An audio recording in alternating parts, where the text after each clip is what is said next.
I woke in the hospital to the smell of disinfectant and the low beep of monitors somewhere down the corridor. My ribs screamed with every shallow breath, a sharp reminder of Ryan's fists connecting with my torso 5 hours earlier. The fight had been about nothing, everything, the usual pattern, burnt chicken. A text message from a coworker he decided was suspicious. His voice rising, mine shrinking, Megan crying from her bedroom down the hall. Then his hands. I tried to sit up and nearly blacked out from the pain radiating through my chest. The nurse had said 3 ribs, maybe 4, badly bruised if not cracked. Rest, ice, pain medication I couldn't afford. I'd signed myself out against medical advice because the bill was already climbing past $300, and every minute in this bed added more zeros I didn't have. My phone sat on the small rolling table beside me. Screen dark. I grabbed it with trembling fingers and pressed the power button. 2:47 a.m. My shift at the Bellini mansion started at 6 con, and I needed to be there. 5 years I'd worked for Franco Bellini, 5 years of steady paychecks that kept me and Megan in our small apartment, kept food on the table, kept us surviving. Missing a single day without notice would be grounds for dismissal. I knew the rules. I dialed home. The phone rang 6 times before going to voicemail. Panic clawed at my throat, sharper than the pain in my ribs. I tried again. Nothing. Where was Megan? Mrs. Mitchell? A different nurse appeared in the doorway, clipboard in hand, tired eyes scanning my chart. You really shouldn't be trying to leave yet. The doctor wants to observe you for at least another few hours. I need to go home. My voice came out rough, damaged. My daughter is alone. Your daughter left about 2 hours ago. Said she was going to get some things from home and would be back. Ice flooded my veins. She left? She's 12. You let a 12-year-old leave the hospital alone at midnight? The nurse's expression tightened defensively. She said she was going back to your apartment and that your neighbor would be meeting her out front to bring clothes for you. She was calm, oriented, and very insistent. Was I supposed to physically restrain a child? I was already pulling the IV from my arm, ignoring the nurse's protests, ignoring the way the room tilted dangerously when I stood. Megan didn't have an aunt. Megan had lied to get out of the hospital, which meant she had a plan, which meant something had gone terribly wrong. The nurse blocked my path. Mrs. Mitchell, you're in no condition to move. I didn't recognize my own voice. I need to find my daughter. She stepped aside, still protesting, but I was already stumbling toward the elevator, one hand pressed against my ribs, the other clutching my phone like it might suddenly provide answers. I tried Megan again as the elevator descended. Voicemail. I tried our apartment. Nothing. Then my brain caught up with my panic, and I realized with horrible clarity where Megan had gone. She'd gone to work for me. Franco Bellini's mansion sat in an exclusive neighborhood I could never afford to live in. All manicured lawns and security gates, and money that whispered instead of shouted. I'd taken 3 buses to get there in the early hours, each jolt sending fresh agony through my damaged ribs. By the time I reached the service entrance at the back of the property, I was crying from pain and fear in equal measure. But I was too late. The kitchen lights blazed through the windows, and I could see movement inside. Multiple figures. My hand shook as I reached for the door handle, terrified of what I'd find, when it opened from the inside. Anthony, Mr. Bellini's driver, stood there in his usual dark suit, expression carefully neutral. He'd driven me home after late shifts more times than I could count. Always polite, always professional, always slightly intimidating. Mrs. Mitchell. He didn't sound surprised to see me. Mr. Bellini was about to send me to collect you. Megan. She's safe. Inside with Mr. Bellini. He held the door wider, gesturing for me to enter. Please. I stumbled past him into the kitchen I'd cleaned 1,000 times, and stopped cold. Megan sat at the small breakfast table in the corner, wrapped in what looked like one of the expensive throw blankets from the living room, a mug of something steaming in her hands. Her sleeves were rolled up, revealing the mottled purple and yellow bruises that ringed both her thin wrists. Defensive wounds, from trying to stop Ryan from hitting me. And standing beside her, one hand resting lightly on the back of her chair in a gesture that was both protective and possessive, was Franco Bellini himself. I'd worked for him for 5 years and could count on one hand the number of times we'd actually spoken beyond basic pleasantries.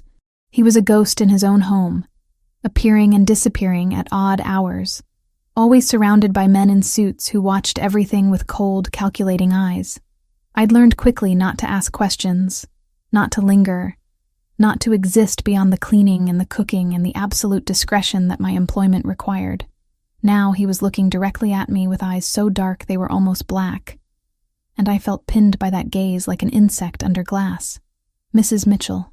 His voice was quiet, controlled, but there was something underneath it that made my skin prickle with wariness. Please sit down before you fall down. I wanted to argue, to grab Megan and run, to apologize for whatever trouble she'd caused. But my legs were shaking too badly to hold me upright anymore. I collapsed into the chair across from my daughter, and only Anthony's quick reflexes kept me from sliding straight to the floor. Megan. I reached across the table for her hand. Baby, what were you thinking? You couldn't go to work. Her voice was small but steady, those green eyes so much like mine meeting my gaze without flinching. You couldn't miss your shift or you'd get fired, so I came instead. You're 12 years old. I know how to clean the kitchen. I know the routine. I've helped you 1,000,000 times on weekends.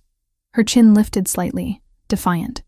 I thought if I just did tonight, you could come back tomorrow when you felt better, and everything would be okay. Nothing about this is okay, but even as I said it, I knew she'd been trying to save us the only way she knew how. Trying to protect the fragile stability that was all we had. Mrs. Mitchell. Franco Bellini's voice cut through my rising panic like a knife. Your daughter told me what happened. About Ryan Foster. About the pattern of abuse that's been ongoing for 8 months. About why you were in the hospital tonight. Shame burned through me, hot and acidic. I looked down at the table, unable to meet those penetrating dark eyes. I'm sorry she bothered you with our problems. It won't happen again. I'll make sure. Look at me. It wasn't a request. I forced my head up, forced myself to meet his gaze, and saw something there that made my breath catch. Rage. Cold, controlled, absolutely lethal rage. I'm going to ask you a question, he said, each word precisely measured. And I need you to answer honestly. How long would you have continued to let him hurt you before it killed you? Before it killed Megan? My mouth opened, but no sound came out. Because I didn't have an answer. Because I'd been asking myself the same question for months and couldn't find the courage to face the truth. Mom tried to leave twice. Megan's voice was too adult, too knowing for a 12-year-old. He found her both times. Said he'd make sure she never worked again. That he'd tell everyone she was crazy. That no one would believe her. Megan, I started, but Franco held up one hand, silencing me. Did he put his hands on you? He asked my daughter directly, gaze dropping to the bruises on her wrists. Did he hurt you? Megan's jaw tightened. Only when I got in the way. When I tried to stop him from hurting Mom. I watched Franco Bellini's expression go absolutely blank. Watched his hands curl into fists at his sides. Watched him take a long, slow breath before speaking again. Anthony, bring the car around. We're taking Mrs. Mitchell back to the hospital to make sure she's been properly treated. Then she and Megan are staying here in the guest wing until this situation is resolved. Mr. Bellini, I can't possibly... You will. He finally looked at me again, and what I saw in his face made me stop talking mid-sentence. You and your daughter are now under my protection. Ryan Foster will never touch either of you again. Is that clear? I don't understand. My voice came out barely above a whisper. Why would you help us? For a long moment he didn't answer. Just studied me with those dark, unreadable eyes. Then he crouched down beside Megan's chair, bringing himself to her eye level. How long have you been coming here with your mother? He asked her gently. Since I was 7. 5 years. Megan didn't look away from him. Mom needed help on weekends sometimes, so I'd come and help her clean.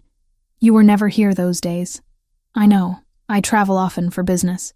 He paused. Do you like it here? She nodded slowly. It's quiet, safe. Mom is less scared when we're here.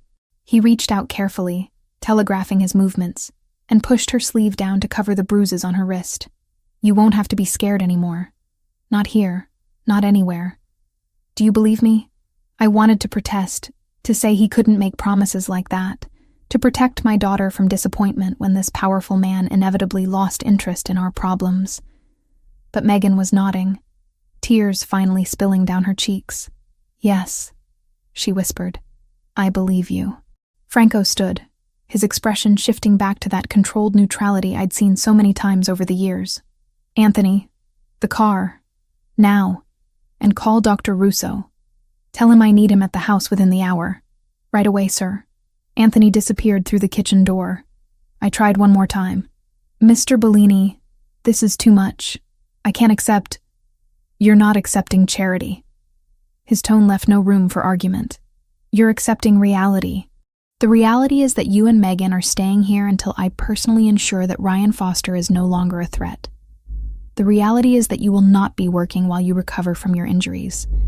The reality is that I take care of the people in my household. And you've been part of this household for 5 years, whether you realized it or not. I'm just the maid." The words slipped out before I could stop them. His eyes narrowed slightly. "You stopped being just the maid the moment your daughter walked into my kitchen at 2 a.m. with bruises on her arms, trying to save your job. Now you're both under my protection, and I don't take that responsibility lightly. Are we clear, Mrs. Mitchell?" I nodded, too overwhelmed to argue anymore. "Yes, we're clear." "Good." He turned toward the doorway, then paused. "And Mrs. Mitchell, my name is Franco. If we're going to be sharing a household temporarily, we might as well dispense with the excessive formality." Then he was gone, leaving me alone with Megan in the kitchen, where I'd spent 5 years making myself invisible, trying to survive, trying to protect my daughter from the consequences of my terrible choices. Megan reached across the table and took my hand. "It's going to be okay now, Mom." "I know it is." I wanted to believe her. Wanted to believe that a powerful man I barely knew would actually help us, would actually keep us safe, but I'd believed in safety before, with Ryan, and look where that had gotten us. Still, as I sat in Franco Bellini's kitchen with my daughter's small hand in mine, I felt the first fragile stirring of something I hadn't felt in 8 long months. Hope. Anthony drove us back to the hospital in silence, the pre-dawn streets of New York empty and slick with condensation. I sat in the back seat with Megan curled against my side, her head on my shoulder, finally asleep after the chaos of the past few hours. My hand rested protectively on her hair, feeling each rise and fall of her breath. Through the tinted window, I watched the city slide past, familiar and foreign at the same time. How many times had I ridden these streets in Ryan's truck, making excuses for bruises, practicing smiles that would convince neighbors everything was fine? How many times had I told myself it would get better, that I just needed to try harder, be quieter, make fewer mistakes? The hospital emergency room was quieter now, the worst of the overnight rush having passed. A doctor I didn't recognize examined me more thoroughly this time, ordered x-rays, confirmed what the first physician had suspected. 3 ribs badly bruised, 1 possibly fractured. 2 weeks minimum of rest and pain management. Absolutely no strenuous activity. The bruising on your abdomen suggests repeated trauma over an extended period, the doctor said, her tone carefully neutral, but her eyes sympathetic. "Mrs. Mitchell, I'm required to report suspected domestic violence. Would you like to speak with a social worker?" My immediate instinct was to refuse, to protect what little control I still had over my situation. But then I thought of Franco Bellini's dark eyes, the cold rage in his voice when he'd asked how long I would let Ryan hurt us. I thought of Megan trying to save my job by cleaning his kitchen at 2 a.m., her thin arms covered in fingerprint bruises. "Yes," I heard myself say. "I would." The social worker was a woman in her 40s named Patricia Wells, with tired eyes and a no-nonsense demeanor that somehow made me feel safer rather than judged. She listened without interrupting as I told her everything.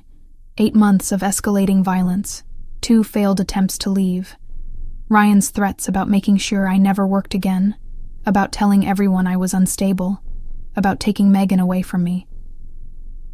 "Do you have somewhere safe to go?" Patricia asked when I finished. "Family? Friends? My employer has offered to let us stay at his home temporarily." Until the situation is resolved. Her eyebrows rose slightly. Your employer? And you trust this person? I thought about that for a long moment. Did I trust Franco Bellini? I barely knew him, but I remembered the way he'd crouched beside Megan's chair, the gentleness in his voice when he'd spoken to her, the absolute conviction when he'd promised she wouldn't have to be scared anymore. Yes, I said finally. I think I do. Patricia made notes on her tablet. I'm going to file this report and connect you with resources. A restraining order would be advisable, though I have to be honest with you. They're not always effective. If Ryan violates it, he can be arrested, but that doesn't prevent the initial violation. I understand. There are also shelters, support groups, legal aid services. I'll give you a packet of information before you leave. She looked up at me. Mrs. Mitchell, you did the right thing by telling someone. Whatever happens next, remember that. None of this is your fault. I nodded, not trusting myself to speak past the lump in my throat. By the time we returned to Franco's mansion, the sun had started to rise, painting the sky in shades of pink and gold. Anthony pulled into the circular driveway at the front of the house, rather than the service entrance I always used. A subtle shift. A silent message that my role here had changed. Franco met us at the door, still dressed in the same dark shirt and trousers from hours earlier. He looked at me with those penetrating eyes, assessing my condition. The doctor confirmed the ribs? He asked. 3 badly bruised, possibly 1 fractured. 2 weeks of rest. Good. Dr. Russo will be here shortly to examine you both again and set up a treatment plan. He stepped aside to let us enter. Megan, there's a bedroom prepared for you upstairs. 3rd floor, 2nd door on the left. Sophia, yours is across the hall. Sophia, not Mrs. Mitchell. The informality felt strange, intimate in a way that made me uncomfortable. Mr. Bellini, Franco. His tone left no room for argument. We discussed this already. Franco, I corrected, the name foreign on my tongue. I can't thank you enough for what you're doing, but I need to understand. Why? You don't owe us anything. He was quiet for a moment, studying me with an intensity that made me want to look away. Finally, he spoke. 5 years ago, you started working for me. You were efficient, discreet, and invisible. Exactly what I needed in my household. He paused. But I noticed things. The way you organized the kitchen to maximum efficiency. The fact that you always brought books with you and read during your breaks. The careful way you handled my mother's antiques. Like you understood their value beyond price. I stared at him. Stunned. I'd thought I was invisible here. Just another employee in a household run by dangerous men conducting dangerous business. I noticed when you started bringing Megan on weekends, he continued, how she would help you quietly, never touching anything she shouldn't, always polite to the staff. I noticed when you stopped smiling, when you started wearing longer sleeves even in summer, when you flinched if someone approached too quickly. Shame flooded through me again, hot and acidic. You knew. All this time you knew, and you didn't. I suspected. I didn't know. There's a difference. His jaw tightened. I respected your privacy, perhaps too much. But the moment Megan walked into my kitchen with those bruises on her arms, everything changed. She is a child. A child who tried to protect her mother by working in the middle of the night. That kind of courage deserves protection. You both deserve protection. Megan had come to stand beside me, listening to every word. She slipped her hand into mine and squeezed. Thank you, I whispered, not knowing what else to say. Franco nodded once. Then his attention shifted to Megan. Are you hungry? Giuseppe, my chef, is preparing breakfast. He was very impressed by how well you cleaned his kitchen earlier. Megan's eyes widened. I didn't mess anything up, did I? On the contrary, he said you left it spotless. Better than some of the night staff manage. A hint of a smile touched Franco's mouth, transforming his severe features into something almost warm. He's making French toast. I believe that's a favorite of yours? How did you know? I pay attention. He gestured toward the hallway. Go ahead. Giuseppe is waiting for you in the kitchen. Tell him I said to give you extra strawberries. Megan hesitated, looking at me for permission. I nodded. and she disappeared down the corridor, her footsteps light and quick, leaving me alone with Franco Bellini in the marble-floored foyer of his mansion. "You should rest," he said, his voice gentler now. "Dr. Russo will be here within the hour. He'll examine you both, prescribe appropriate medication, and set up a follow-up schedule. I can't afford— You're not paying." He held up a hand to forestall my protest. "Consider it part of your employment benefits. Retroactive health coverage for services related to workplace safety. This wasn't workplace related. You couldn't come to work because of injuries sustained in a domestic violence situation. That impacts my household operations. Therefore, it's my concern."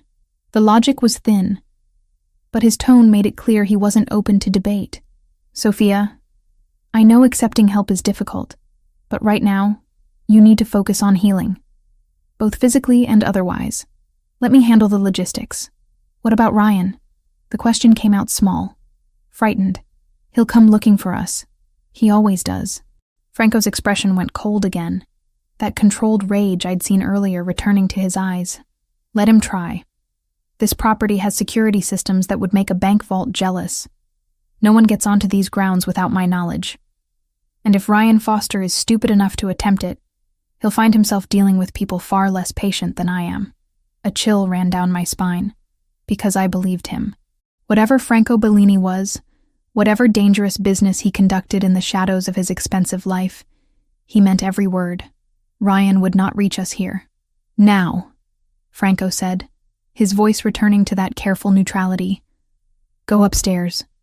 Shower, change into something comfortable. There are clothes in your room, selected by my housekeeper based on sizes from your personnel file. If anything doesn't fit properly, let her know and she'll have it corrected." "You bought me clothes?" "I had clothes acquired for you. There's a difference." He turned toward his office. "We'll discuss longer-term arrangements later, after you've rested and Dr. Russo has examined you. For now, just focus on being here. Being safe."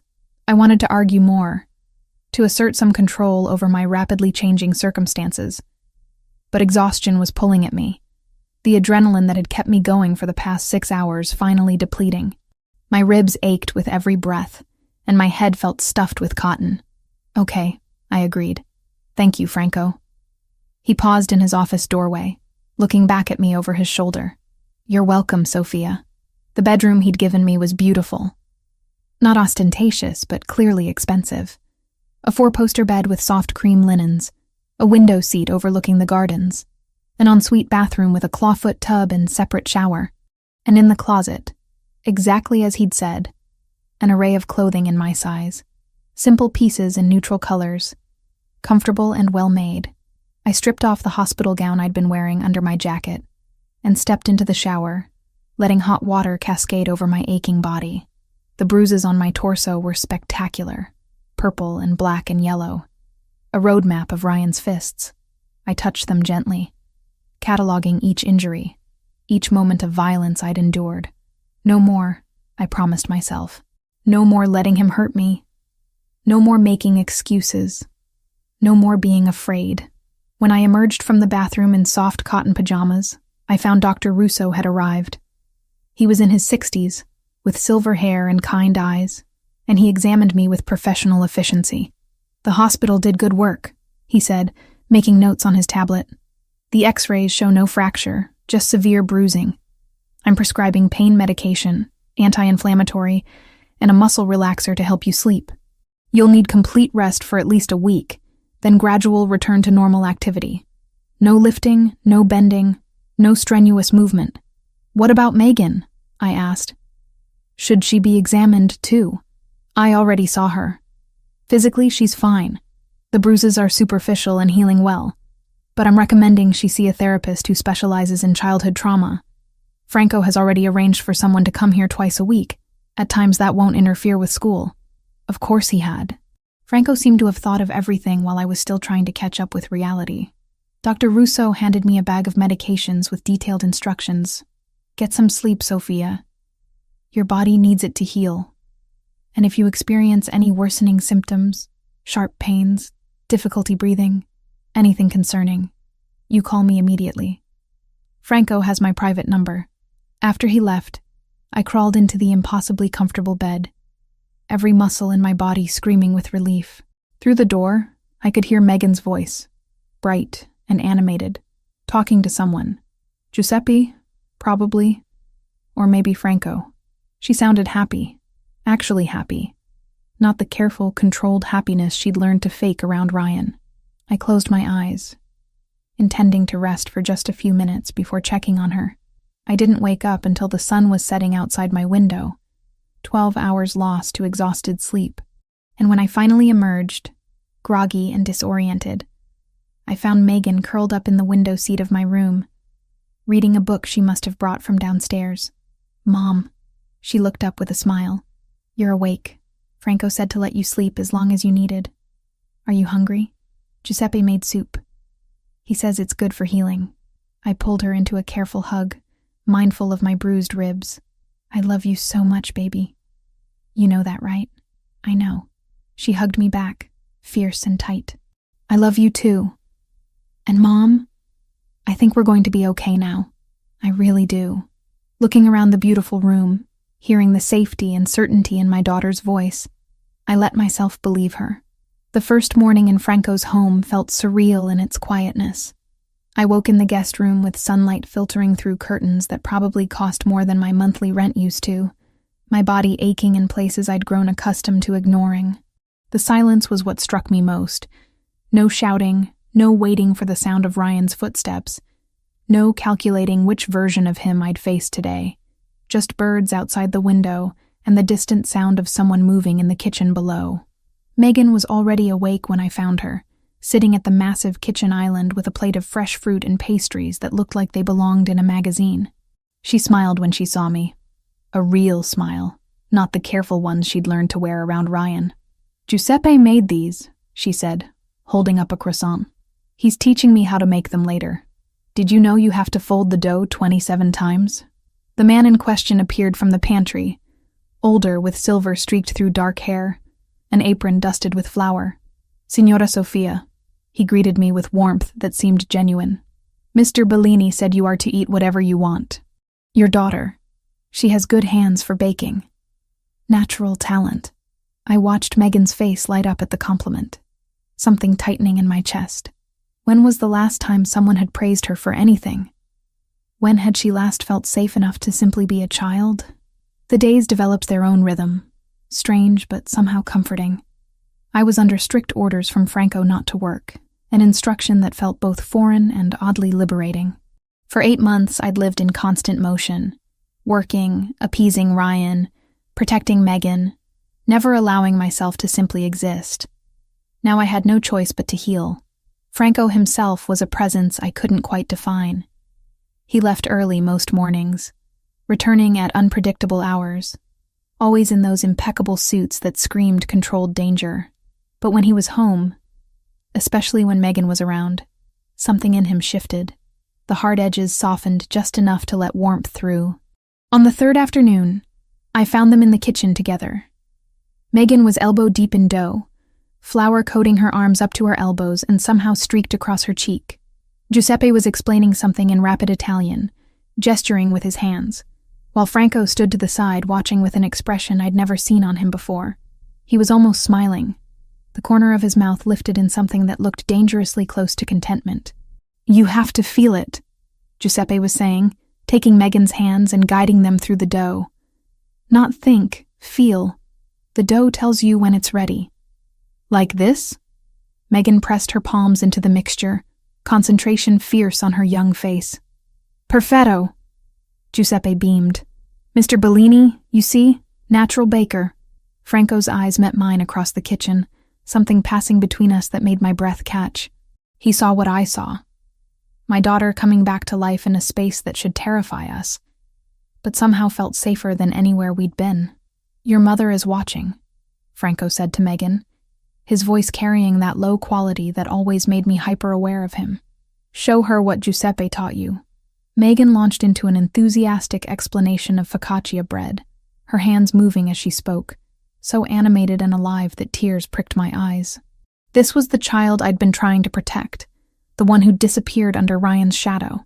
She was still there, just waiting for space to breathe. Franco noticed my tears. I knew he did, but he said nothing, just watched me with those dark eyes that seemed to see too much. That night, after Megan was asleep, I found Franco in his study, papers spread across a massive desk, a glass of amber liquid beside his hand.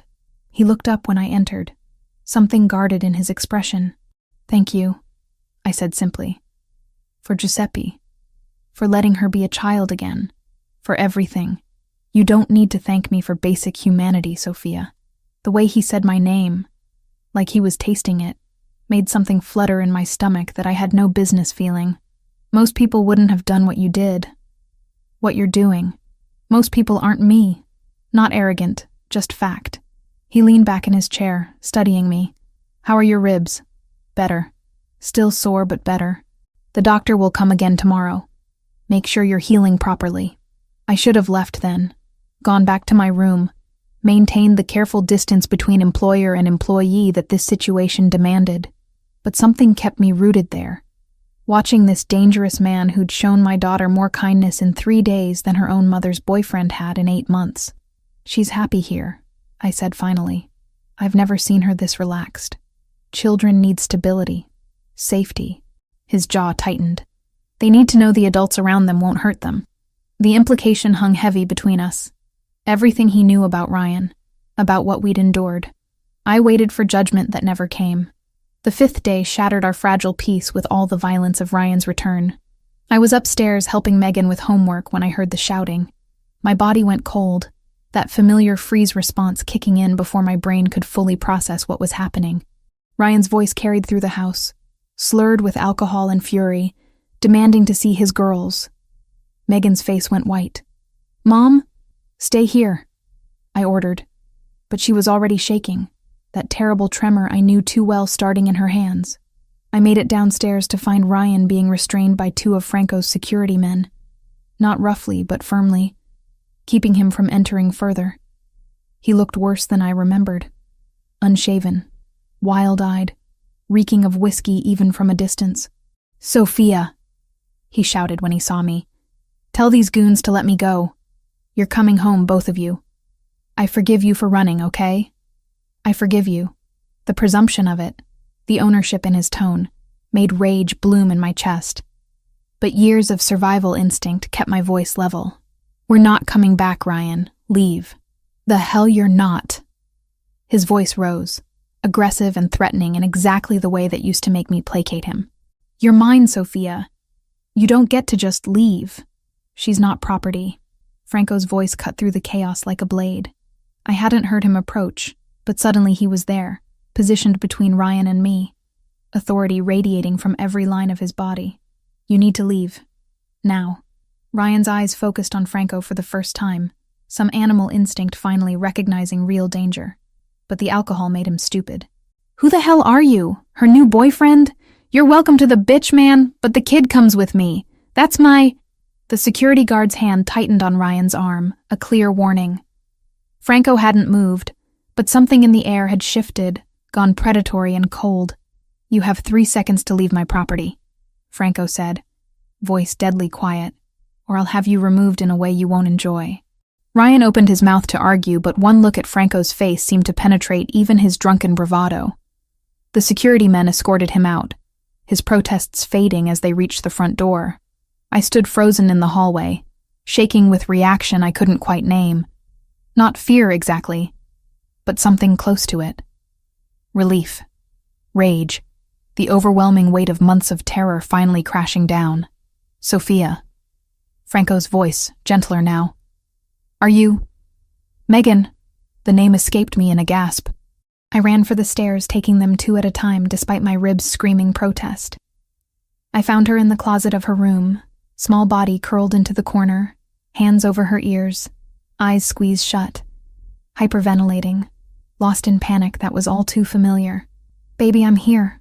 I crawled in beside her, ignoring the pain in my chest, wrapping my arms around her shaking form. "He's gone, Megan. He's gone and you're safe." "I heard him." She sobbed against my shoulder. "I heard him yelling, and I thought, I know, sweetheart. I know." But she couldn't stop shaking. couldn't catch her breath properly, and something inside me that had been cracking for months finally broke completely. This was my daughter, my child who should never have had to learn what fear tasted like, who should have spent her childhood worrying about homework and friendships, not calculating which rooms in the house had the best hiding spots. I held her until the panic subsided into exhausted trembling, until her breathing evened out enough that I could pull back and look at her tear-stained face. Megan, listen to me. This ends now. Do you understand? One way or another, Ryan will never scare you again. Something must have shown in my voice because her eyes went wide. What are you going to do? Whatever I have to. I left her with a promise to return soon and went looking for Franco. I found him in his study, standing at the window with his back to the door, tension evident in every line of his body. Franco. He turned, and I saw it then. The careful control barely containing something violent underneath. Is she all right? No. The word came out harder than intended. She had a panic attack. She's 12 years old, and she was hiding in a closet because she heard the man who's been terrorizing us for months. She's not all right, and she won't be all right as long as Ryan Foster exists in our orbit. Franco's jaw tightened. Sophia, do whatever you need to do. I cut him off, my voice steady despite the tremor in my hands. I don't care what it takes, what methods you use, what consequences come from it. Get him away from us. Permanently. Silence stretched between us, heavy with implication. Franco crossed the room slowly, stopping just in front of me. Do you understand what you're asking me? I understand exactly what I'm asking. I'm asking the most dangerous man I know to use that danger to protect my daughter, to make Ryan disappear from our lives in whatever way ensures he never comes back. There are legal ways that take time we don't have, that require lawyers and courts and restraining orders that men like Ryan ignore. I met his eyes directly. You told me once that while we're under your roof, we're safe. Make that true. Make it permanent. Franco studied me for a long moment, something shifting in his expression. If I do this, there's no going back. You'll have to live with the knowledge of what I've done, who I am, what I'm capable of. I already know who you are. I've known since the first night. You think I don't understand what it means that 2 phone calls from you made my hospital bills disappear? That security guards appear and disappear like shadows? That people in your world defer to you with the kind of respect born from fear? I stepped closer. I know exactly who you are, Franco Bellini. And right now, that's exactly who I need. His eyes searched mine, looking for hesitation he wouldn't find. I won't kill him. Not unless he forces my hand. But I will make sure he never comes near you or Megan again. He'll leave this city, this state, and he won't come back. How? Do you really want those details? I thought about it. About moral lines I'd never imagined crossing. About the woman I used to be who believed in justice systems and proper channels. Then I thought about Megan shaking in that closet. No, I just want results. Franco nodded slowly. It'll take a few days to compile everything I need. Evidence, leverage, pressure points. I'll use legal channels first. Make it clear that prison is waiting if he doesn't cooperate. Only if he refuses will other methods become necessary. Whatever it takes. Sophia. His hand rose, hovering near my face but not quite touching. May I hold you?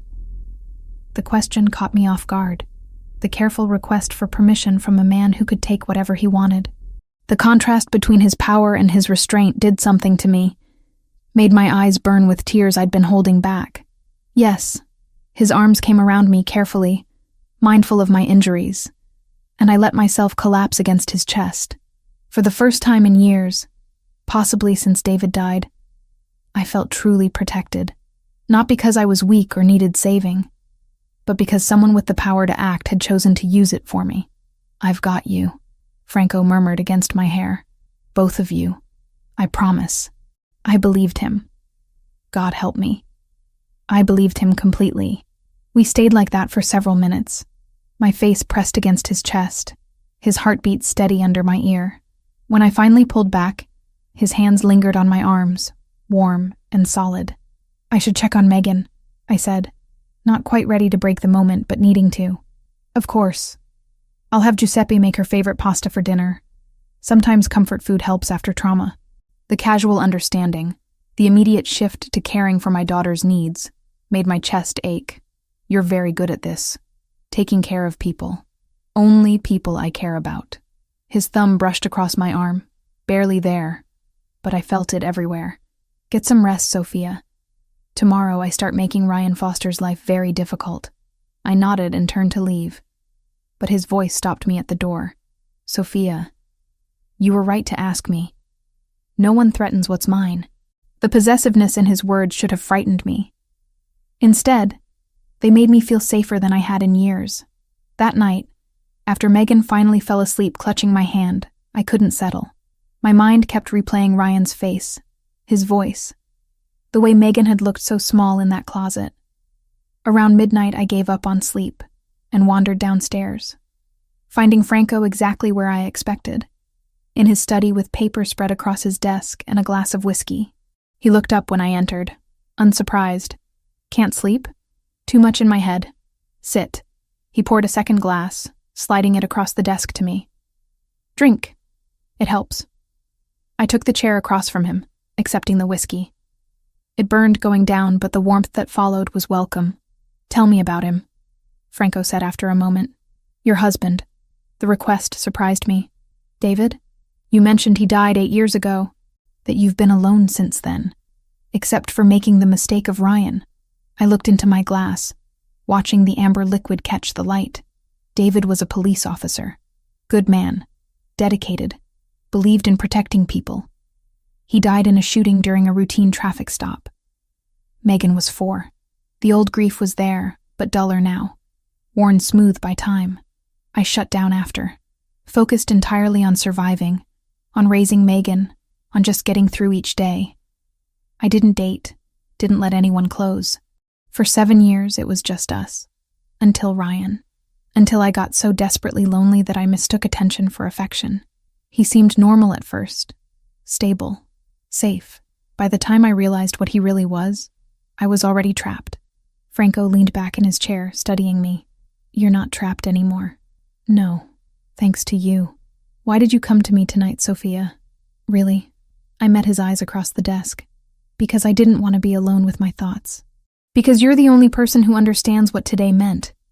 Because... I trailed off, not quite ready to voice the rest. Because? He prompted gently. Because something's changing between us and I don't know what to do about it. Silence fell, charged with everything we weren't saying. Franco set down his glass deliberately. I noticed you the first day you came to work for me 5 years ago. Thought you were beautiful, capable, strong in quiet ways most people miss. But you were my employee, grieving, raising a child alone. I would never have acted on it. He paused. Then you showed up bleeding and terrified, and everything I felt became something else. Something protective and possessive and entirely inappropriate given the circumstances. My heart hammered against my ribs. Inappropriate how? You're vulnerable, Sophia. You're healing from trauma, dependent on my protection. Any move I make right now could be seen as taking advantage. What if I don't see it that way? His eyes darkened. What are you saying? I'm saying I know the difference between a man who wants to control me and a man who wants to protect me. I'm saying that when you held me today, I felt safer than I have in a decade. I'm saying... I took a breath. I'm saying I see you too, Franco. The man under the power, the one who smiles at my daughter covered in flour, who asks permission before touching me, who's methodically dismantling my nightmare because I asked him to. Sophia. My name sounded like a prayer and a warning. If we do this, if we cross this line, there's no going back. My world is dangerous. The life I lead, the choices I make, they're not ones most people can live with. I'm not most people. And your world can't be more dangerous than staying silent while my daughter learned to hide in closets. He stood, moving around the desk to where I sat. Up close, I could see the conflict in his eyes. Desire warring with restraint. I don't want to rush you into something you'll regret. I'm not asking you to rush anything. I'm just acknowledging what's here between us. We don't have to do anything about it tonight. I stood too, close enough to feel his heat. But don't pretend it doesn't exist. Franco's hand rose to cup my face, thumb brushing across my cheekbone with devastating gentleness. I won't pretend. Not with you. We stood like that for a moment, suspended in possibility, before I stepped back. I should try to sleep. Sophia. He caught my hand. Thank you. For what? For trusting me.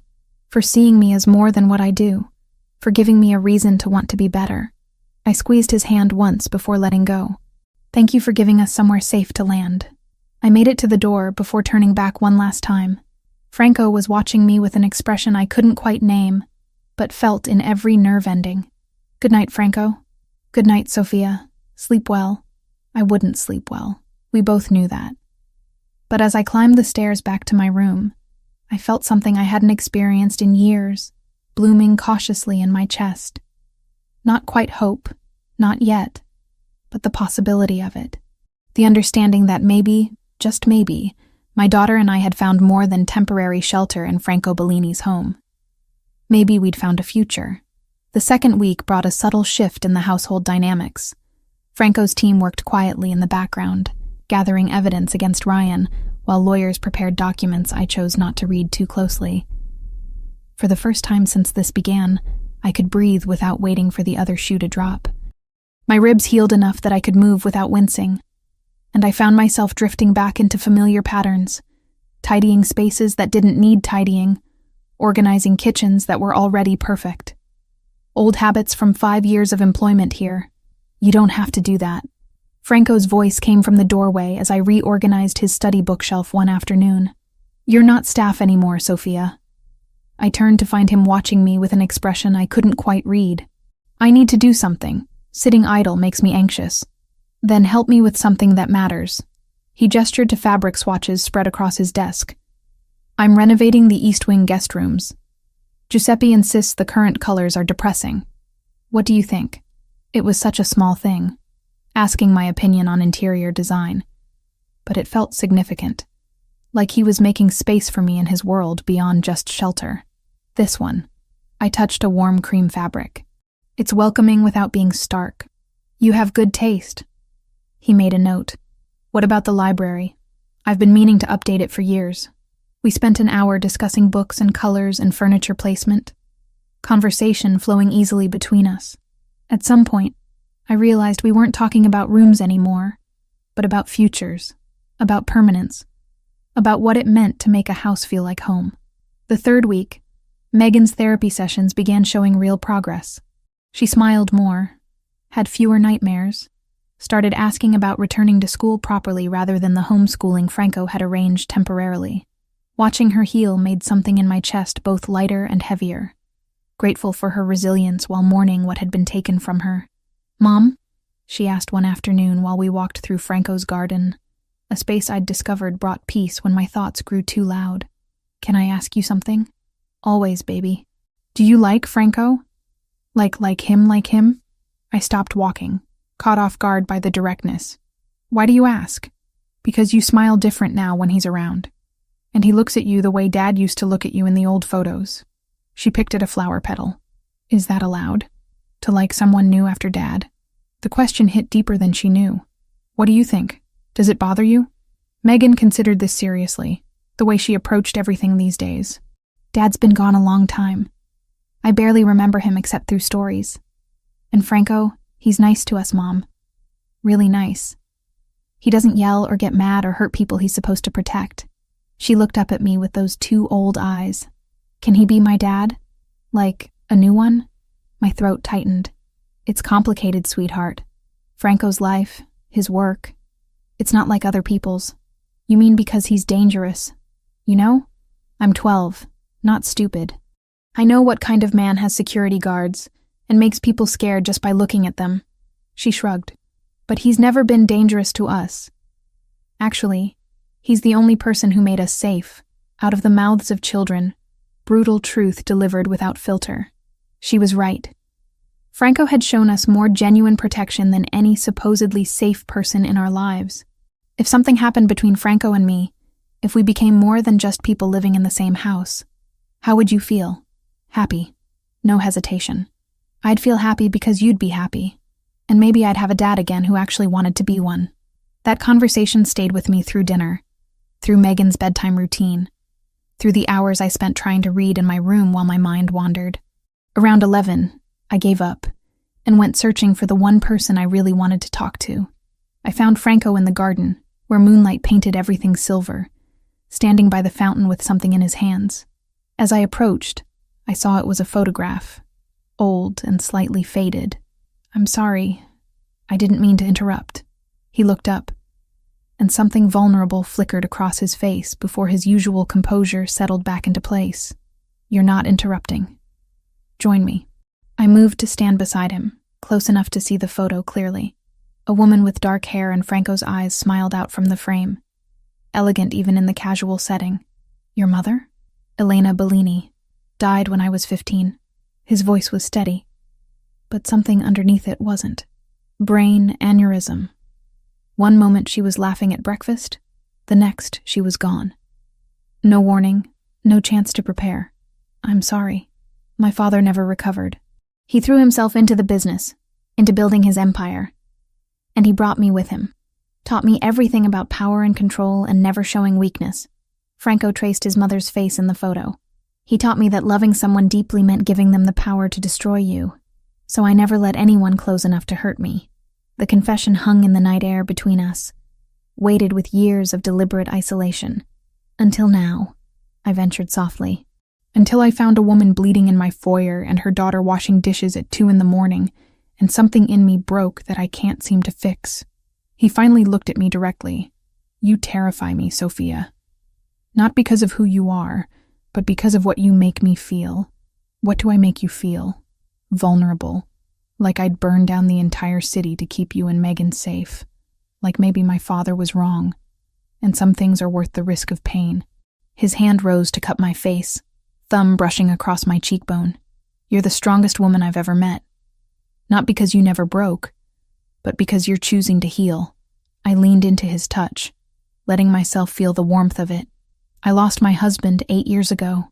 David was a good man, a police officer who believed in protecting people the right way, through laws and justice. He died during a routine traffic stop, shot by someone he'd pulled over for a broken taillight. The old grief was there, but different now, worn smooth by time. I shut down completely after. Focused everything on survival, on raising Megan, on just getting through each day without falling apart. For 7 years, I convinced myself I didn't need anyone, that being alone was safer than risking loss again. Until Ryan. Until I got so desperately lonely that I mistook any attention for affection. I knew something was wrong almost immediately, but I was already trapped. Pride, fear, shame, they all kept me silent longer than they should have. I met Franco's eyes. Can I forgive myself for that?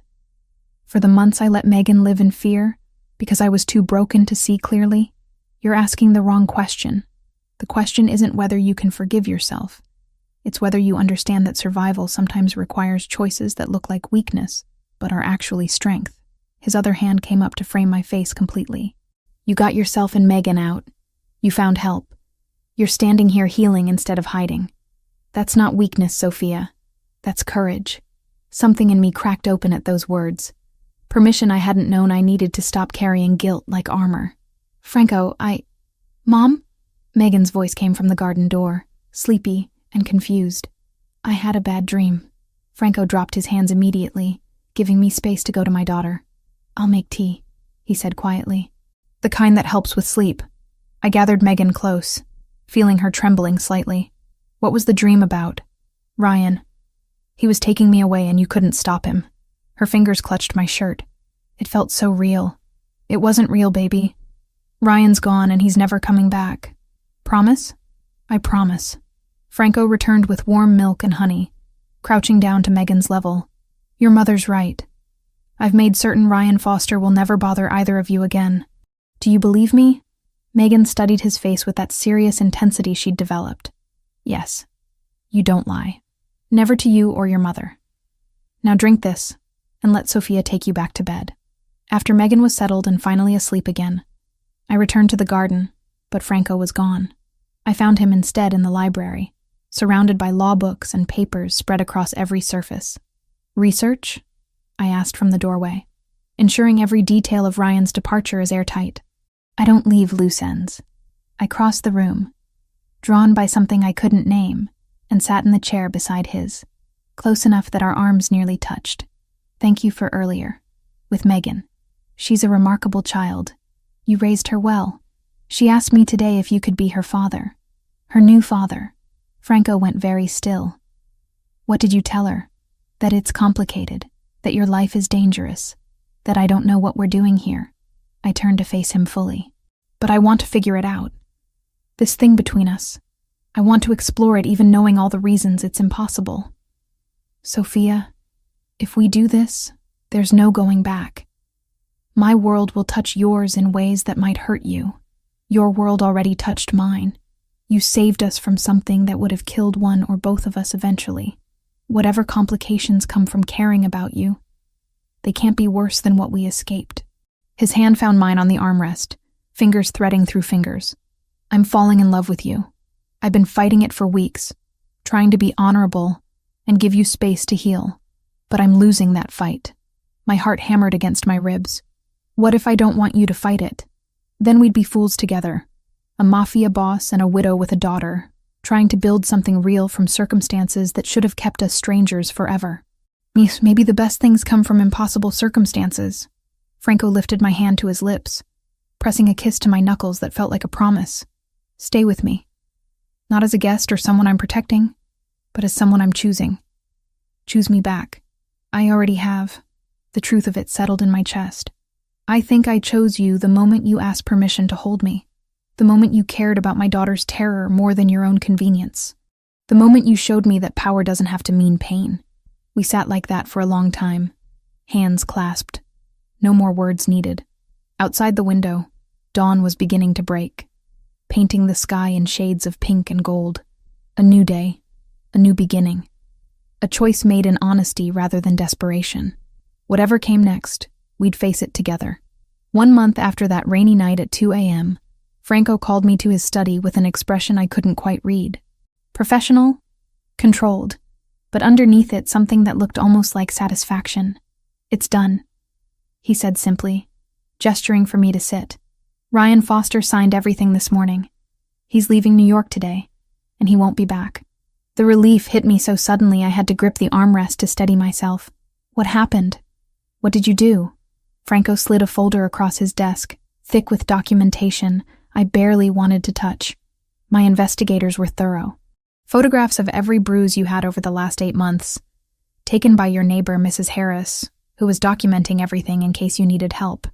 Hospital records from 3 different emergency rooms, testimonies from Ryan's coworkers about his violent temper and drinking, and gambling debts totaling $45,000 that he'd been hiding from you. $45,000? I'd had no idea. I bought those debts. Then I had my lawyers compile everything into a case that would guarantee him years in prison for domestic violence, assault, and child endangerment. Franco's voice was matter of fact, like he was discussing weather rather than destroying someone's life. Ryan was given a choice.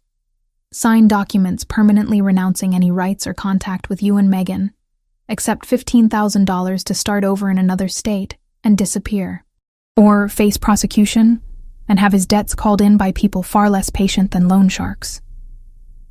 You gave him money? That seemed wrong somehow. Enough to ensure he has no excuse to come back. Men like Ryan, they're predators, but they're also cowards. When confronted with real power, real consequences, they fold. Franco leaned back in his chair. He signed everything, Sophia. Full custody to you, restraining order that follows him anywhere in the country, agreement never to contact either of you again. It's legally binding and backed by resources he can't fight. I stared at the folder, at the physical proof that my nightmare was over. Did you hurt him? No, I didn't need to. The threat of what I could do was enough. His dark eyes held mine steadily. Are you asking if I would have? If he'd refused to cooperate? Was I? Did I want to know the answer? I don't know what I'm asking. Then I'll tell you the truth, and you can decide how you feel about it. Franco stood, moving around the desk to lean against it closer to where I sat. If Ryan Foster had refused this offer, if he'd insisted on fighting for access to you or Megan, I would have made him disappear in ways that don't involve paperwork or lawyers, because I will not tolerate threats to people under my protection. The honesty should have frightened me. This was confirmation of everything I'd suspected about who Franco really was, what he was capable of. But all I felt was a bone-deep relief that someone with that kind of power had chosen to use it for me. I should feel conflicted about this, I said quietly. About what you did, how you did it. I should worry about the morality of coercion and threats. But you don't. But I don't. I met his eyes. All I feel is grateful that my daughter won't spend the rest of her childhood looking over her shoulder, that I can breathe without calculating exit routes, that you cared enough to make this happen. Something shifted in Franco's expression, the professional mask cracking to reveal raw emotion underneath. Sophia, I need you to understand something. What I did wasn't just about protection or obligation. I wanted Ryan gone because the thought of him anywhere near you makes me violent in ways I can barely control. Because He stopped, jaw tightening. Because what? Because I've fallen in love with you and I can't have threats to my peace of mind walking around free. The confession hung between us, weighty and undeniable. My heart hammered against my ribs as I stood, closing the distance between us until we were nearly touching. Say that again. I love you. No hesitation this time. I love you and your daughter, and the life I'm imagining building with both of you. And I know it's too soon, and you're still healing, and I have no right to feel this way, but I can't. I kissed him, rose up on my toes and pressed my lips to his, cutting off his words with action instead. For a heartbeat he froze, surprised. Then his arms came around me and he kissed me back with an intensity that stole my breath. It wasn't gentle. Franco kissed like he did everything else, with total commitment and barely leashed control. His hands framed my face, angling my head to deepen the kiss. And I felt the weeks of tension between us finally breaking open into something urgent and real. When we finally broke apart, both breathing hard, his forehead rested against mine. That was your choice, he said, voice rough. You kissed me first. I need you to know that. Need you to understand. I would never have pushed. I know. I touched his face, feeling the stubble rough against my palm. That's why I did it. Because you've spent a month showing me what it means to be with someone who respects my choices, even when they have the power to take them away. Sophia, my name sounded like a prayer. I want you completely. Want you in my bed and my life and my future. But I won't rush you. What if I'm done waiting? The words came out braver than I felt. What if I'm ready to choose this? Choose you, right now. His eyes searched mine, looking for doubt he wouldn't find. Your ribs are healed enough. Franco, I'm not made of glass. I won't shatter if you touch me. No, he agreed, thumb brushing across my lower lip. You're made of something far stronger. That's what terrifies me. We stood like that for a long moment, balanced on the edge of everything changing, before Franco stepped back. Tonight we tell Megan that Ryan's gone. We celebrate that you're both finally safe. And then, he let the implication hang. And then I'm going to spend every day showing you what it means to be loved by someone who would burn down the world to keep you. That evening, we told Megan over dinner that Giuseppe had prepared specially. Pasta carbonara that she'd helped make, garlic bread, a small cake with "New Beginning" written in careful frosting letters. Ryan signed papers today, Franco explained gently to Megan. He agreed to leave New York permanently and never contact you or your mother again. It's legally binding, which means if he breaks that agreement, he goes to prison. Megan's face cycled through several emotions: relief, disbelief, cautious hope. He's really gone? Forever? Forever, I confirmed, reaching for her hand across the table. You never have to see him or think about him again. Did you hurt him? She asked Franco directly, that too-old wisdom in her young eyes. No. I made him understand that hurting people I care about comes with consequences he couldn't afford to face. Franco's answer was honest without being graphic. Your mother and I decided together how to handle this, and we chose the path that kept everyone safe while ensuring your security. Megan processed this with her usual seriousness, then surprised us both by asking, "Are you and Mom together now? Like, dating?" Franco and I exchanged glances. "Would that bother you if we were?" I asked carefully. "Are you kidding? I asked you about this weeks ago, Mom. I've been waiting for you to figure it out." She rolled her eyes with perfect preteen exasperation. "Franco's nice and he makes you smile. Plus, he taught me how to make focaccia. That's basically dad material right there."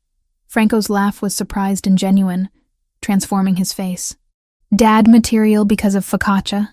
The bar's not that high after Ryan," Megan said with brutal honesty.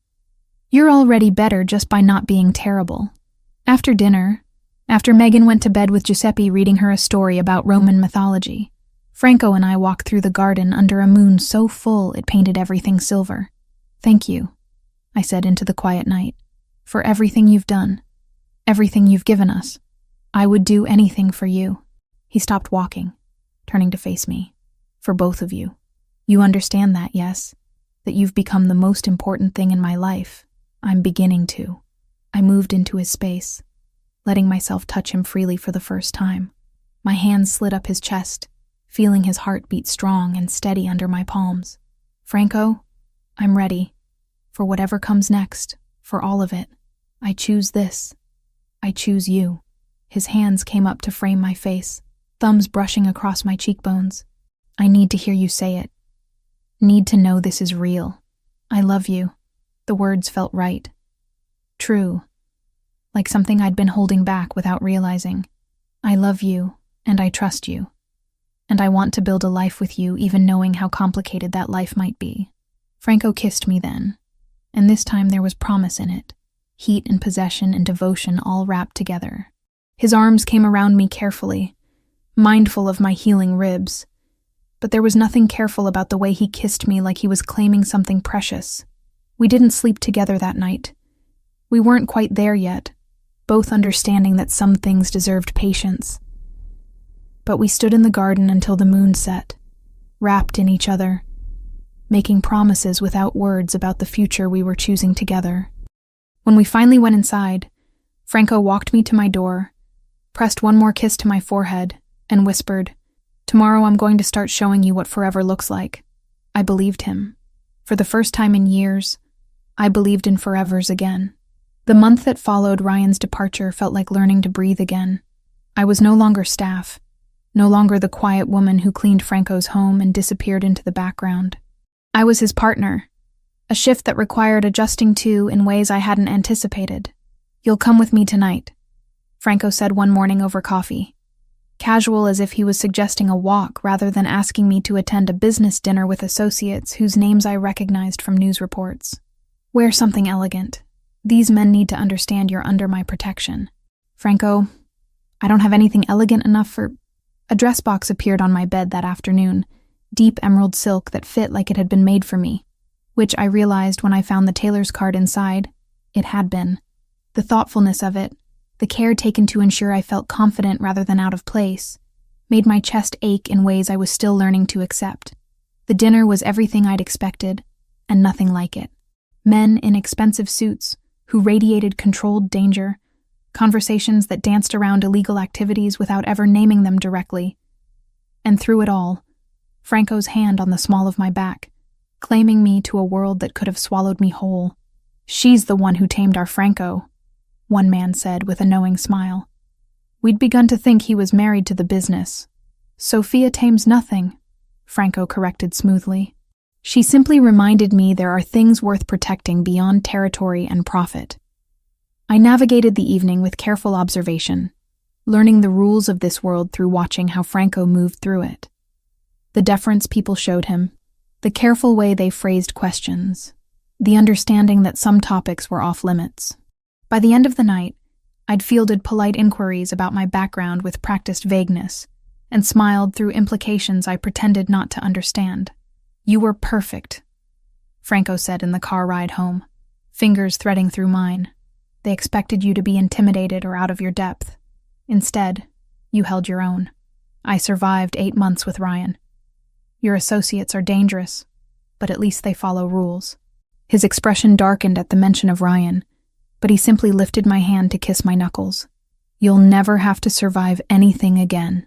From now on, you live." Living, I discovered, meant finally pursuing dreams I'd set aside.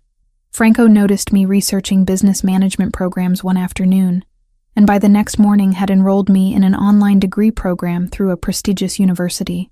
"I can't afford. Consider it an investment in our future. You're brilliant, Sophia. You should have the credentials that prove it." The studies gave me purpose beyond healing, beyond adjusting to this new life. I dove into coursework with the same determination I'd once applied to survival, finding satisfaction in learning that had nothing to do with fear or necessity. Megan flourished too. Her therapy sessions showed real progress, the nightmares becoming less frequent, her smiles coming easier. She'd started calling Franco Uncle Franco naturally, and I watched their relationship develop with something warm and grateful settling in my chest. "Giuseppe says I have natural talent," Megan announced one afternoon, flour dusting her nose. "He thinks I could be a real chef someday if I want." "What do you want?" Franco asked, genuine interest in his voice as he always showed with her. "I want to be like you and Mom. Someone who makes sure people are safe and have good food, and don't have to be scared." She said it so simply. Like combining Franco's protection with culinary care was the most natural ambition in the world. 2 months after that night at the hospital, Franco prepared dinner himself, sending Giuseppe home early and setting the dining room with candles and wine that probably cost more than my old monthly rent. "What's the occasion?" I asked, smoothing down the dress I'd chosen, suddenly nervous. 2 months since you came to stay. Since everything changed." He pulled out my chair, ever the gentleman despite the danger that lived under his skin. I wanted to mark it properly. The meal was simple but perfect. Pasta he'd made himself with Giuseppe's patient guidance. Bread still warm from the oven. Wine that tasted like liquid gold. We talked about everything and nothing, the conversation flowing as naturally as it always did between us. After dinner, after the dishes were cleared and Megan was asleep upstairs, Franco led me to the library where a fire crackled in the hearth. He poured 2 glasses of wine, handed me one, and then just looked at me with an intensity that made my skin warm. "Sophia, I need to ask you something and I need you to answer honestly." My heart hammered. "Okay. Are you ready for this? For us? Completely?" His voice was steady, but I could see the vulnerability underneath. "Because I've been patient. I've given you space to heal. But I can't pretend anymore that I don't want you in every way possible." Heat flooded through me, desire mixing with nervousness. "Franco, It's been years since I've been with someone I actually wanted. Ryan. That was obligation and survival. Before him it was David, and he died 8 years ago. I'm nervous about whether I'll remember how to be with someone who actually cares about me." He set down his wine and crossed to where I stood, hands framing my face with devastating gentleness. "Then we'll figure it out together. I'm not expecting perfection, Sophia. I just want you, however that looks. I want this too. I want you." The admission felt like stepping off a cliff. "I'm ready." Franco kissed me slowly, thoroughly, like he had all the time in the world. His hand slid down to my waist, pulling me closer, and I felt years of loneliness and fear finally beginning to crack open into something new. We made our way upstairs, to his room, to the bed that had been waiting for this moment. He was careful with me, attentive in ways that made tears prick my eyes, and when we finally came together it felt like more than just physical intimacy. It felt like 2 people choosing each other despite every reason they shouldn't work. Afterward, wrapped in his arms with moonlight streaming through the windows, I felt something settle in my chest. Peace. Contentment. The understanding that I'd found something I thought was lost to me forever. "I love you," Franco murmured against my hair. In case there was any doubt. No doubt. I pressed a kiss to his chest, right over his heart. "I love you too." The next morning, I woke early and slipped out while Franco still slept. I drove to the cemetery where David was buried, something I hadn't done in months. The guilt I'd been carrying about moving on finally demanded to be addressed. I stood at his grave in the early morning light, reading the inscription I'd chosen 8 years ago. "David Mitchell, beloved husband and father, hero who served with honor. I found someone," I said quietly to the marble stone. His name is Franco, and he's nothing like you. He's dangerous and complicated and exists in a world you spent your career fighting against. But David, he saved us. He saved me and Megan when I couldn't save us myself. Tears slid down my cheeks, but they weren't bitter anymore. I'll always love you. You gave me the best years of my life, and you gave me Megan. But I can't stay frozen in grief forever. I think you'd understand that. I think you'd want me to be happy again, even if it's with someone you might not have approved of. I stayed a while longer, talking to memories of the man I'd lost, making peace with moving forward. When I finally drove back to Franco's mansion, it felt lighter somehow. Not forgetting David, but allowing him to be part of my past, rather than a weight anchoring me there. Franco was awake when I returned, standing in the kitchen with coffee and concern in his eyes. Where did you go? To visit David's grave. To tell him about you, about us. I accepted the coffee he offered. I needed to make peace with moving on. Understanding softened his features. And did you? Yes. I realized that loving you isn't betraying him. It's just different chapters of the same life. Franco pulled me close, pressing a kiss to my forehead. Thank you for telling me. We were interrupted by Megan appearing in her pajamas, hair wild from sleep, taking in the scene with knowing eyes far too old for 12. So, are you guys going to get married? She asked bluntly. Because Giuseppe says Uncle Franco looks at you the way his papa looked at his mama, and they were married for 50 years. Franco laughed, surprised and genuine. Giuseppe discusses my personal life with you. He discusses everything with me. He says I'm a good listener. She climbed onto a bar stool, stealing a piece of fruit from the counter. But seriously, are you getting married? Franco looked at me, something warm and promising in his eyes. Would you want that, Piccola? If your mother and I decided to make this official? Obviously. You already act married anyway. Might as well make it legal so I can have a real family again. The simplicity of childhood logic, cutting through complexity to essential truth. Franco and I exchanged glances over Megan's head. Conversations we hadn't yet had suddenly laid bare by a preteen's directness. I have plans, Franco told Megan seriously. But these things take time to do properly. When I ask your mother to marry me, it'll be special, not rushed. As long as it happens, Megan said with satisfaction. Also, can we have pasta for breakfast? Giuseppe says Italians do that. As Franco moved to prepare food and Megan chattered about her therapy session yesterday, I leaned against the counter and watched them. This impossible family we were building from trauma and protection and love that had no business working, but somehow did. 2 months ago, I'd been broken and bleeding.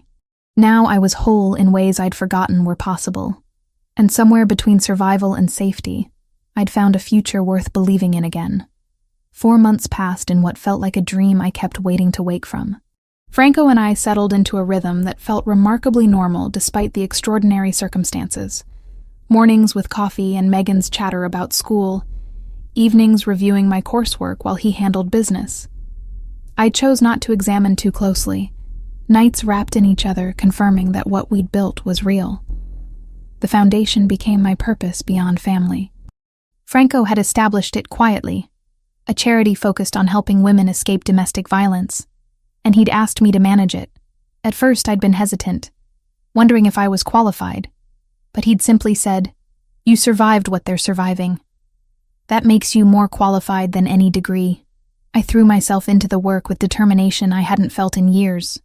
We provided emergency housing, legal assistance, job training, everything I'd needed when I was trapped with Ryan and too afraid to ask for help.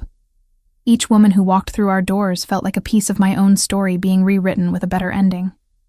Megan had grown too, no longer the terrified child hiding in closets, but a confident preteen who debated politics with Giuseppe and challenged Franco's opinions on everything from food to philosophy. Watching her blossom made every difficult choice worth it.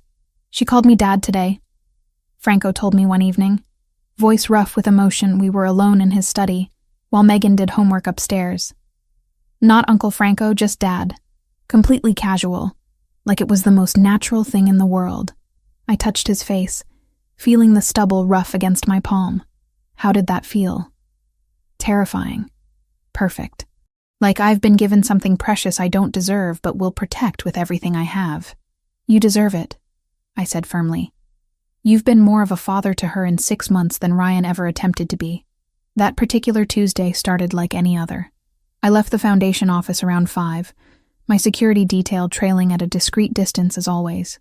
Franco's precautions had become so routine I barely noticed them anymore, just accepted that this was the price of loving a dangerous man. I was halfway to my car when I felt it, that primitive warning that something was wrong. The parking garage was too quiet, the usual ambient noise missing. My security guard, Marcus, noticed too, his hand moving toward his jacket in a gesture I'd learned meant weapon. Mrs. Bellini, get behind me.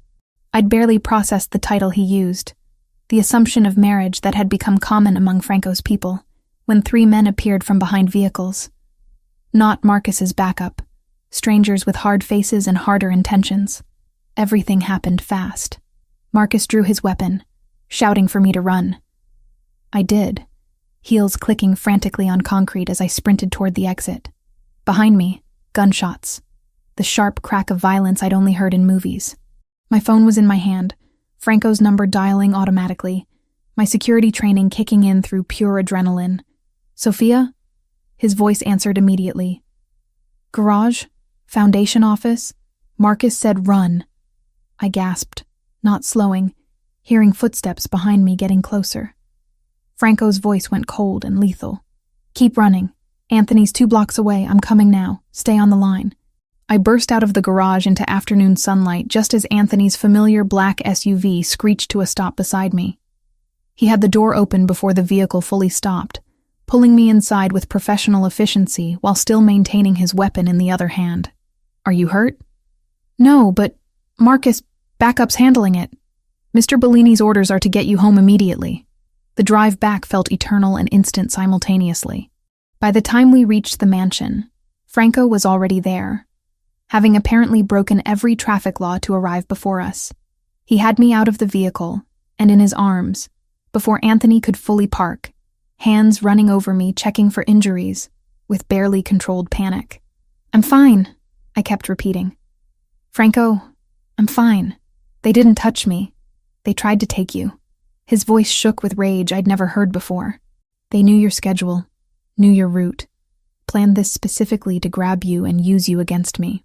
The implication sank in slowly. This wasn't random violence. It was calculated. An attack on Franco through the people he loved. Inside, Franco made calls while I sat on the couch trying to process what had happened. Megan appeared from upstairs, took one look at my face, and came to sit beside me without asking questions.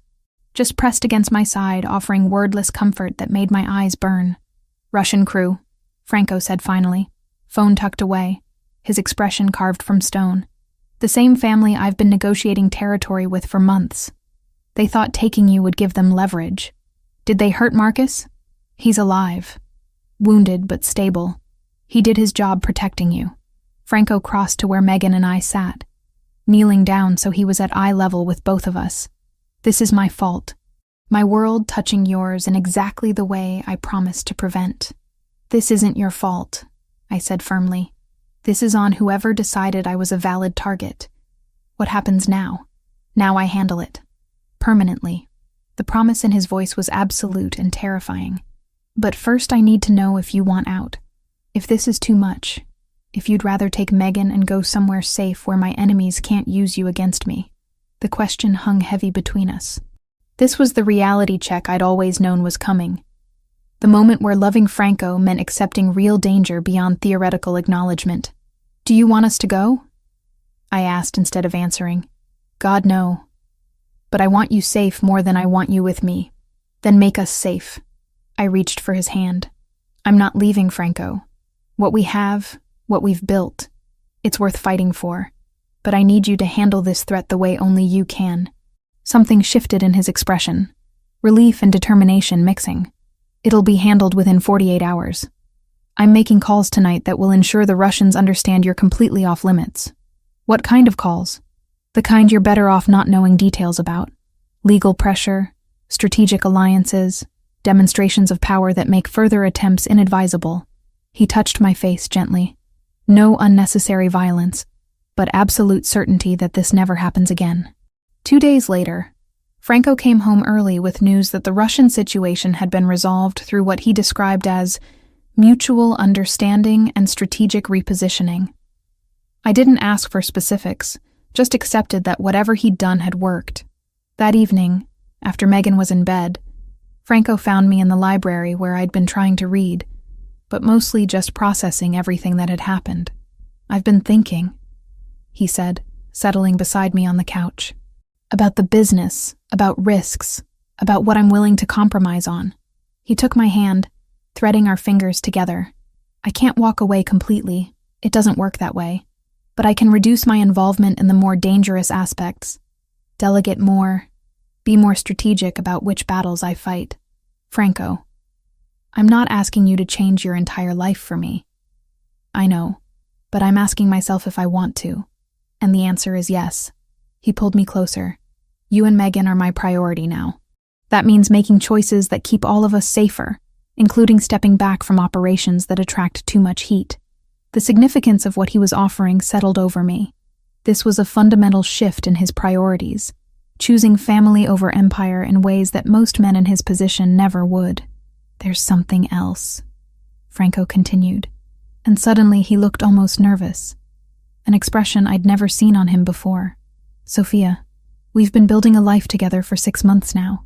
You sleep in my bed, raise your daughter in my home, manage my foundation, and face down threats from my enemies without flinching. At some point, we need to acknowledge what this actually is." My heart started racing.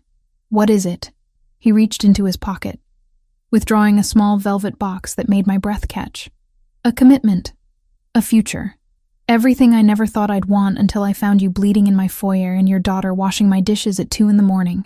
Franco opened the box, revealing a ring that was elegant and understated, exactly what I would have chosen if asked.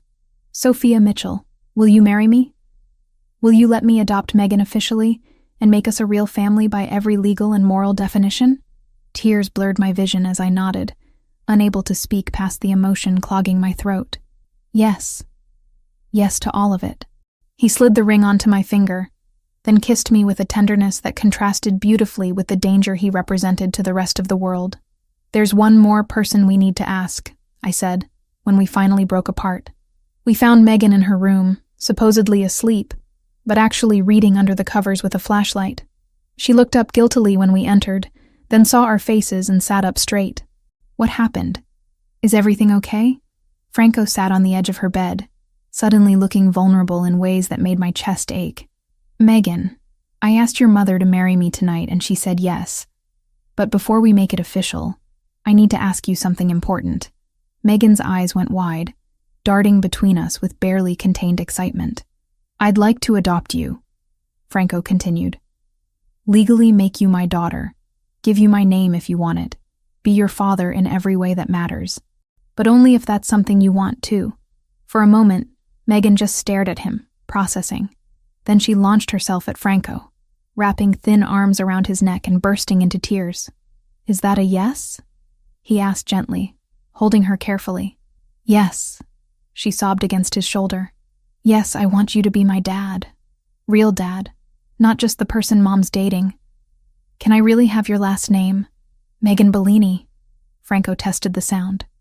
"It suits you." She pulled back, wiping her eyes. When does this happen?" "The adoption paperwork starts tomorrow," I said, sitting on her other side. "The wedding will take a few months to plan properly." "Can Giuseppe make the food?" Megan asked immediately. "And can I wear whatever dress I want, not some frilly thing?" Franco laughed, the sound genuine and free. "Giuseppe will make whatever you want, and you can wear anything that makes you happy." After Megan finally fell asleep, excitement exhausting her, Franco and I stood in the hallway outside her door. "We're really doing this," I said softly. "Getting married, becoming a real family. We've been a real family for months," Franco corrected. "We're just making it official now." He pulled me close. 6 months ago, you were hiding from a man who hurt you. Now you're managing a foundation, earning your degree, and agreeing to marry someone arguably more dangerous than your abuser ever was. You're nothing like Ryan, I said firmly. Ryan used his power to hurt people weaker than him. You use yours to protect people you love. That's the difference that matters. We stood there in the quiet hallway, holding each other while Megan slept peacefully nearby, and I marveled at how completely my life had transformed. From that desperate night at 2 a.m. to this moment of choosing forever with full knowledge of what that meant. Giuseppe found out about the engagement the next morning and immediately declared he would teach Megan his family's special pasta recipe, the one reserved for important Bellini celebrations. Every woman in this family must know how to make it, he proclaimed. It's tradition. I watched Megan and Giuseppe work together in the kitchen, Franco observing from the doorway with an expression of contentment I'd never seen before. We'd somehow taken 3 shattered lives and stitched them into something that almost, impossibly, resembled a family. No regrets? Franco asked quietly, coming to stand beside me. Not one, I answered honestly. You? Only that I didn't find you sooner, that you had to suffer before finding your way here. Maybe we both needed to survive what we did to appreciate what we have now. 6 months from terrified to engaged, from broken to whole, from surviving to actually living. It was an impossible journey, and I wouldn't change a single moment of it. 1 year, 365 days since that rainy night at 2 a.m. when everything changed. I woke in Franco's bed, sunlight streaming through windows that overlooked gardens where I'd soon be married, and felt a peace so profound it almost frightened me with its completeness. You're awake early, Franco murmured beside me, pulling me closer against his chest. Nervous? Excited? There's a difference. I turned to face him, tracing the line of his jaw. A year ago, I was broken and terrified. Today, I'm marrying the man who saved me, and choosing a future I never thought I'd have again. His hand came up to cup my face, thumb brushing across my cheekbone in that gesture that had become his signature tenderness. You saved yourself, Sophia. I just gave you somewhere safe to do it. The ceremony would be small, intimate, exactly what we wanted. No grand affair that would draw attention Franco's associates didn't need. Just the people who mattered gathered in our garden to witness us making official what had been true for months. Giuseppe had been cooking for 3 days, determined that every dish be perfect. Anthony and the security team had transformed the garden into something magical, with lights and flowers while maintaining the discreet protection that was now just part of our lives. Even Megan's therapist would be there, the woman who'd helped my daughter heal enough to embrace this new family without fear. I should go, I said reluctantly. Apparently it's bad luck for you to see me before the ceremony. I don't believe in luck. I believe in choices, and I chose you.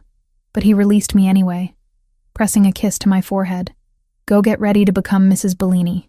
I found Megan in her room, already dressed in the dark red dress she'd chosen herself, not the frilly flower girl confection traditional weddings demanded, but something elegant and mature that suited the young woman she was becoming. You look beautiful, baby, I said from the doorway. She turned, and I saw tears in her eyes. Mom, are you happy? Really, truly happy? I crossed the room to sit beside her on the bed, more than I ever imagined being again. Why are you crying? Because a year ago we were so scared and hurt, and Ryan was still out there making us afraid of everything. And now you're marrying Franco, and we're safe, and I have a real dad who actually wants me. She wiped her eyes. Sometimes I'm scared I'll wake up and it'll all be gone. Oh, sweetheart. I pulled her close. This is real. Sometimes terrible things have to happen before good things can find us.